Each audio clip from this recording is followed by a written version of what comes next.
നമസ്കാരം. ASHA shots travel മെമ്മറീസിലേക്ക് സ്വാഗതം. ഇന്ന് സംസാരിക്കുന്നത് മുംബൈയിൽ ഒരു മ്യൂസിയം കാണാൻ പോയ വിശേഷമാണ്. മ്യൂസിയം എന്ന് പറയുമ്പോൾ വിശേഷപ്പെട്ട ധാരാളം വസ്തുക്കൾ പ്രദർശനത്തിന് വച്ചിരിക്കുന്ന സ്ഥലമാണ്. അങ്ങനെ മുംബൈയിലെ ഏറ്റവും പ്രശസ്തമായ മ്യൂസിയത്തിൽ പോയപ്പോൾ അത് 3 നില കെട്ടിടമാണ്. ഓരോ നിലകളിലും ഓരോ തരം ഇതിലുള്ള പ്രദർശനങ്ങളാണ്. ഒരു താഴത്തെ നിലയിൽ ധാരാളം വന്യമൃഗങ്ങളുടെയും നമ്മൾ കണ്ടിട്ടില്ലാത്ത വന്യമൃഗങ്ങളുടെയൊക്കെ രൂപങ്ങളും അതിൻ്റേതായിട്ടുള്ള തോലുകളും തലകളും ഒക്കെ വച്ചിരിക്കുകയാണ്. അതിൻ്റെ മുകളിലുള്ള നിലയിൽ മുഴുവനുമായി നാണയ ശേഖരങ്ങളാണ്. പുരാവസ്തുക്കളായിട്ടുള്ള പഴയകാല നാണയങ്ങളുടെ ശേഖരങ്ങളാണ്. അതിനു മുകളിലുള്ള നിലയിലാണ് വിശേഷപ്പെട്ട എനിക്ക് ഏറ്റവും ഇഷ്ടപ്പെട്ട കാഴ്ച ഉണ്ടായിരുന്നത്. ആ കാഴ്ചയെ പറ്റിയാണ് ഇന്നത്തെ സംസാരം.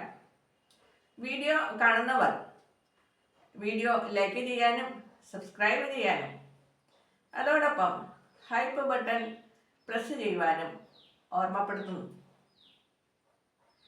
മ്യൂസിയത്തിൽ പ്രദർശനത്തിന് വയ്ക്കുന്ന സാധനങ്ങളിൽ ധാരാളം വസ്തുക്കൾ പ്രശസ്ത വ്യക്തികൾക്ക് സമ്മാനമായി കിട്ടിയ വസ്തുക്കൾ ഉണ്ടാവും.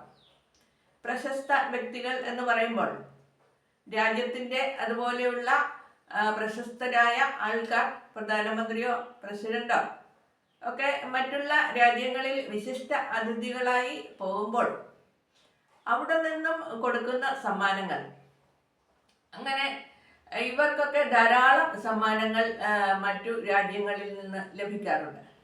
ഈ സമ്മാനങ്ങളൊക്കെ തന്നെയും ഇതുപോലെയുള്ള മ്യൂസിയത്തിലേക്ക് ഏൽപ്പിക്കുകയാണ് പതിവ്. അങ്ങനെ ഇന്ത്യയിലെ പ്രശസ്തമായ, ഇന്ത്യയുടെ നെടുംതൂണായ ധാരാളം ഫാമിലികൾ ഉണ്ട്.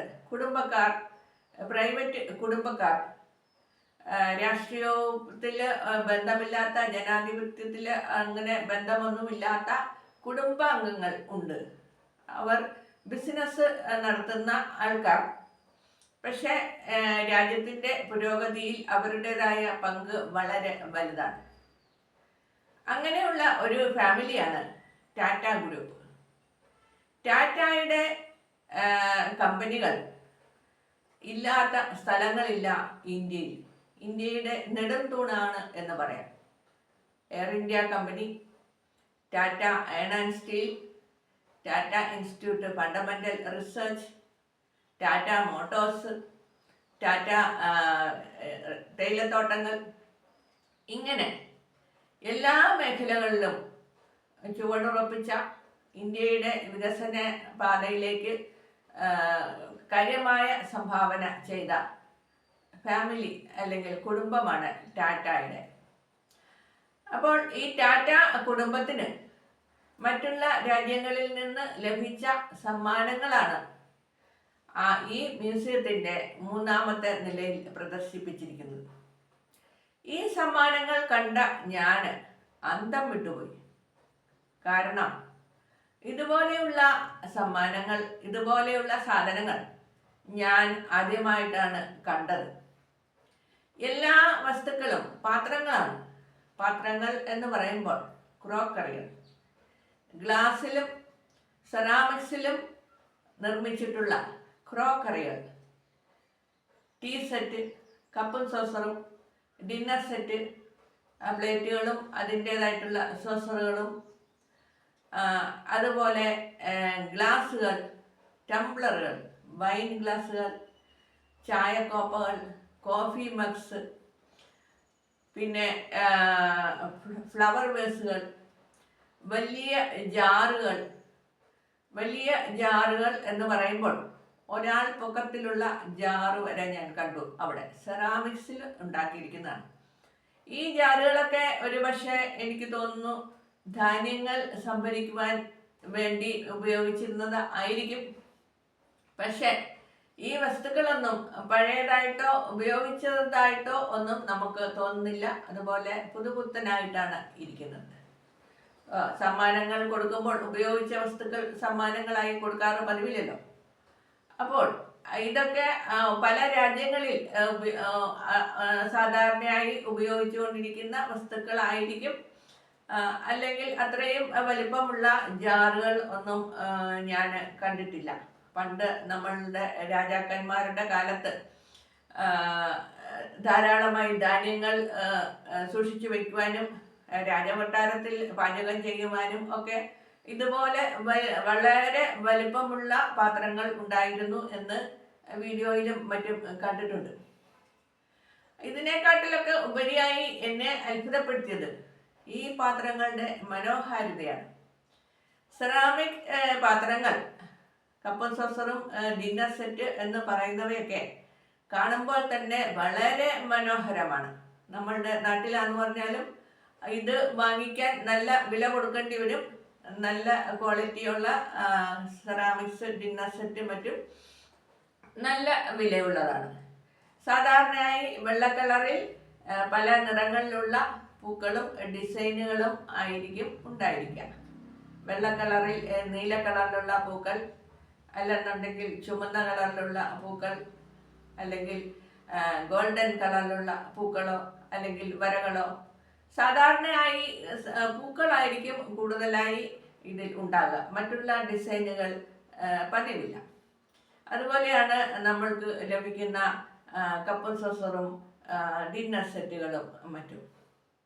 അപ്പോൾ ഇതുപോലെയുള്ള കാര്യങ്ങൾ ഞാൻ അവിടെ കണ്ടത് വളരെ മനോഹരമാണ്. നമ്മൾക്ക് കടയിൽ നിന്ന് വാങ്ങിക്കാൻ കിട്ടുന്ന പോലെയുള്ള ടൈപ്പുകളല്ല. അതിലും അതിനെ പറഞ്ഞാൽ മനസ്സിലാകുകയില്ല, കണ്ടാൽ മാത്രമേ മനസ്സിലാവൂ. അത്രയ്ക്കുള്ള മനോഹാരിതയുള്ളിൽ സൃഷ്ടിച്ചിരിക്കുന്ന പാത്രങ്ങളാണ് ഇവയൊക്കെ.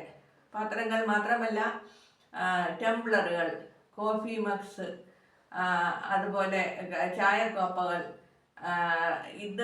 ഇതിൻ്റെ കൂടെ തന്നെ ഫ്ലവർ വേസുകൾ, പല തരത്തിലും പല ഡിസൈനിലും ഉള്ള ഫ്ലവർ വേസുകൾ, മെഴുകുതിരി കത്തിച്ചു വെക്കുന്ന സ്റ്റാൻഡ്, ഇങ്ങനെ പലവിധ കാര്യങ്ങൾ. ഗ്ലാസ്സിലുള്ള സാധനങ്ങൾ അതിനേക്കാൾ ഉപരിയായിട്ടുണ്ട്.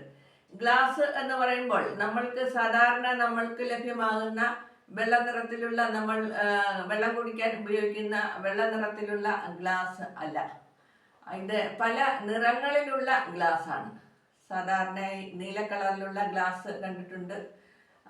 നീല കളർ മാത്രമല്ല, എല്ലാവിധ നിറങ്ങളിലും ഉള്ള ഗ്ലാസുകൾ ഉപയോഗിച്ചിട്ടുള്ള ഇതുപോലെയുള്ള ഡിന്നർ സെറ്റുകളും കപ്പും സോസറും ഫ്ലവർ വേസുകളും മറ്റുള്ള തരത്തിലുള്ള പാത്രങ്ങളും ഒക്കെ ഞാൻ അവിടെ കണ്ടു. ഇതൊക്കെ കണ്ടിട്ട് ഞാൻ അത്ഭുതം കൊണ്ട് വാപൊളിച്ചു പോയി. കണ്ടത് എനിക്ക് അതിൽ നിന്ന് കണ്ണെടുക്കാൻ തോന്നാറില്ല. അതുപോലെയുള്ള മനോഹരമായ പാത്രങ്ങളാണ്. പാത്രം എന്ന് പറയുമ്പോൾ നമ്മൾ സാധാരണയായി വീട്ടിൽ ഉപയോഗിക്കുന്ന ഒരു സാധനമല്ലേ പാത്രം എന്ന് നമ്മൾ വിചാരിക്കും. പക്ഷേ അത് അങ്ങനെയല്ല. നമ്മൾ അതുകൊണ്ടാണല്ലോ കപ്പും സോസറും ഡിന്നർ സെറ്റുകളും വളരെ വില കൊടുത്ത് വാങ്ങിച്ച് സൂക്ഷിച്ചു വെക്കുന്നത്. കാണുന്നതിൻ്റെ മനോഹാരിത, അതിൻ്റെ കാണുമ്പോഴുള്ള ഭംഗി, അതൊരു അപാര ഭംഗി തന്നെയാണ്.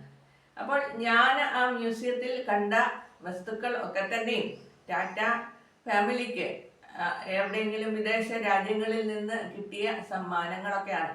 അത് അവിടെ ബോർഡ് ഓരോന്നിൻ്റെയും കൂടെ എഴുതി വെച്ചിട്ടുണ്ട്. അത് ടാറ്റ ഫാമിലിയിൽ നിന്ന് വന്നിരിക്കുന്നതാണ് എന്ന് ഉള്ള കാര്യം ബോർഡ് ഓരോ സാധനത്തിൻ്റെ അടുത്ത് തന്നെ വെച്ചിരിക്കുന്നത് നമ്മൾക്ക് വായിക്കാൻ പറ്റും. ഒരെണ്ണത്തിലും നമ്മൾക്ക് തൊട്ടു നോക്കാൻ പറ്റില്ല, തൊടാനുള്ള അനുവാദമില്ല, കണ്ട് പോവുകയേ ഉള്ളൂ. അപ്പോൾ അത്ര മനോഹരമായ വസ്തുക്കൾ, ഒരു വലിയ കെട്ടിടത്തിൻ്റെ ഒരു വലിയ ഒരു ഫ്ലോർ നിറയെ, ഒരു നില നിറയെ ഈ ടാറ്റ ഫാമിലിക്ക് കിട്ടിയ സമ്മാനങ്ങൾ ആണ് അവിടെ നിരത്തി വെച്ചിരിക്കുന്നത്. എന്ത് മനോഹരമായ കാഴ്ചയായിരുന്നു അത്. ക്രോക്കറികളുടെ ഒരു മഹാലോകം. വീണ്ടും കാണാം അടുത്ത വിശേഷവുമായി. നമസ്കാരം.